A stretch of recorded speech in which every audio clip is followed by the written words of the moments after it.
যারে তোমরা দেখতেছো মসজিদের ভিতরে আসতেছে জামাতের সাথে সালাত আদায়ের জন্য, তোমরা সাক্ষী দাও তার ঈমান আছে।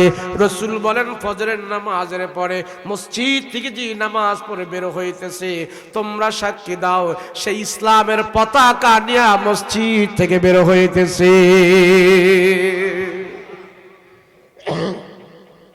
রাহমাতুল লিল আলামিন বলে উম্মত, হাসরের ময়দানে আল্লাহ প্রথম হিসাব নামাজের নিবে। আমরা অনেক ভেন্ডাইবার, রিকশাওয়ালা, দিন মজুর, শ্রমিক অনেক ভাইকে আমরা দাওয়াত দেয়া বলে ভাই মসজিদে আসেন, আল্লাহকে আপনি একটু সাজদা দেন। আমাদেরকে বলে যান হুজুর যান, আপনারাই মসজিদে গিয়া পড়ে থাকেন।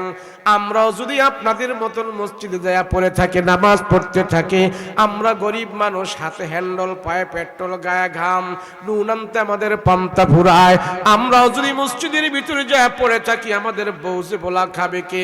আপনারা যে মসজিদে নামাজ পড়েন, আমরা গরিব মানুষ, আমাদের নামাজ পড়ার সময় নাই।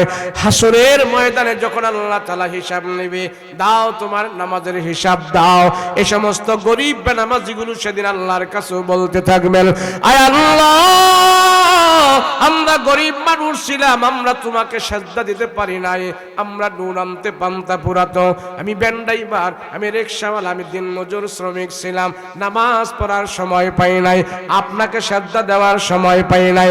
হাসরের ময়দানে আল্লাহ পাক সব গরিব বেনামাজিদেরকে এক সাইড করাইবে, এক সাইড করায় আল্লাহ তাআলা নবীদের ভিতর থেকে একজন নবীকে সেখানে উপস্থিত করবেন। আল্লাহ পাক নবীদের ভিতর থেকে যিনি সম্পদ কম ছিলেন, মাল দৌলত কম ছিল, এমন একজন নবীকে আল্লাহ পাক সেদিন তাদের মোকাবেলা হাজির করবে। ওই নবীর নাম হলেন ঈসা আলাইহিস সালাতু ওয়াস সালাম। আল্লাহ ডাক দেয়া বলবে, তাল হেনাই না ঈসা, তুমি আসো। ঈসা পয়গম্বর আল্লাহর সামনে হাজির হয়ে বলবে, আনা লাব্বাইক আনা হাজির।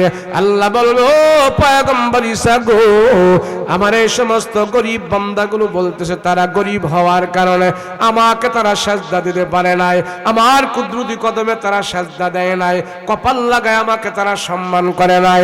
দুনিয়াতে তোমার কি কি সম্পদ ছিল একটু বর্ণনা দাও। আজকে তোমার সম্পদের বর্ণনা নেওয়া হবে তাদের সামনে, তোমার সব জীবন বৃত্তান্ত কাহিনী বর্ণনা করো, দেখি তোমার দুনিয়াতে কতটুকু সম্পদ ছিল। ঈসা আলাইহিস সালাতু ওয়াস সালাম হাসরের ময়দানে আল্লাহর আদালতে বলবেন, ও মালিক, দুনিয়াতে আমার তেমন কোনো সম্পদ ছিল না, কেননা দুনিয়াতে আমার বাবা নাই, বাবা ছাড়া আমি দুনিয়াতে আসছি, দুনিয়াতে আমার ওয়ারিস নামা কোনো বন্টত্বের সম্পত্তি আমি পাই নাই, আর আমি নবী নিজে তো কামাই করে কোনো সম্পত্তিও করি নাই।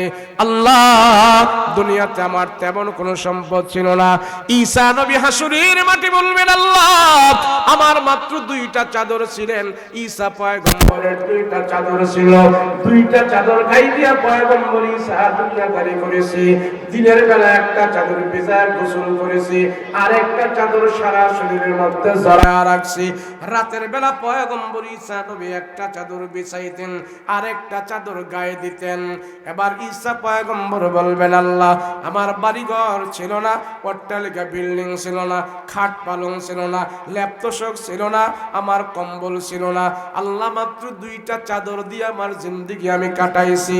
আল্লাহ ডাক দেয়া বলবে, পয়গম্বর ঈসা, আর কি কি সম্পদ ছিল তোমার বলো। ঈসা পয়গম্বর আল্লাহর আদালতে হাসরের ময়দানে বলবেন, আল্লাহ, আমার পানি খাওয়ার জন্য ছোট্ট একটা পেয়ালা ছিল, আমি একদিন রাস্তা দিয়ে হাঁটতেছি, হাঁটতে হাঁটতে আমি যখন অনেক দূর গেলাম, আমি দেখলাম একটা লোক হাতে কুশ করে করে পুকুর থেকে পানি খাইতেছে। আমি দেখে দেখে সিদ্ধান্ত নিলাম, হাই রে, হাতে কুশ করে করে পানি খাওয়া যায়। এরপর থেকে আমি আর পেয়ালা দিয়া পানি খাই নাই, আমার পেয়ালাটা একটা গরিব মানুষকে আমি দান করে দিয়েছি। বাকি জনম আমি ঈসা হাতে কোষ করে করে পানি খায়া খায়া আমার জিন্দেগি আমি কাটাই দিয়েছি। আল্লাহ ডাক দিয়ে বলবেন হাসরের ময়দানে,